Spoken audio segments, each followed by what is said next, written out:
The Las Vegas committee overseeing the millions of dollars donated after the mass shooting in October has expanded the scope of those that could make a claim on money, but thousands will remain ineligible to receive any cash under the final guidelines.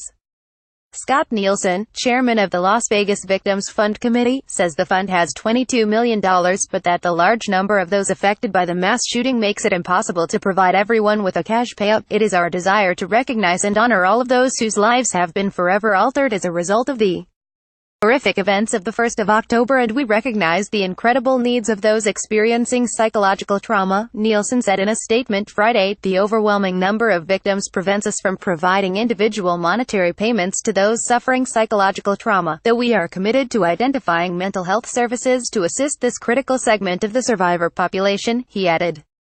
58 people were killed and hundreds more injured when 64-year-old Stephen Paddock fired into a crowd of about 22,000 during the Route 91 Harvest Country Festival on the night of October 1. It was the deadliest mass shooting in modern American history. With so many victims, more donations would be needed to cover everyone who suffered emotional trauma or visited a doctor after October 10 for injuries. Christine Caria, 49, who was trampled trying to escape the gunfire coming from the 32nd floor of the Mandalay Bay Hotel, said she recently moved to Las Vegas and had trouble getting a doctor's appointment for torn ligaments in her leg and a wrenched back by the October 10 deadline set in the new protocols. She also is seeing a counselor for post-traumatic stress disorder, but that isn't covered under the final guidelines established by the committee. Caria credited the committee for expanding the coverage from an earlier draft, but hoped it would now try to aggressively raise funds to help others. I think the final protocols were an attempt to do better, she said. They definitely listened to us, and I think they did the best they could. There just isn't enough money. Those who will receive the highest level of payment from the fund include claims related to individual deaths and those who sustained permanent brain damage or permanent paralysis requiring continuous home medical care. Payment amounts have not been set.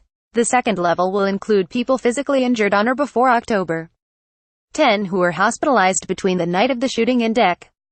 15. The final category are those who are physically injured and were treated on an emergency or outpatient basis on or before October 10. The final draft of the guidelines acknowledges that many people wouldn't get money, while it is not feasible to distribute money from the fund to all of the individuals impacted by the 1st of October. It is important to recognize that the criteria set forth in this final protocol is by no means intended to devalue or minimize the trauma that has been experienced by a great many, the document reads.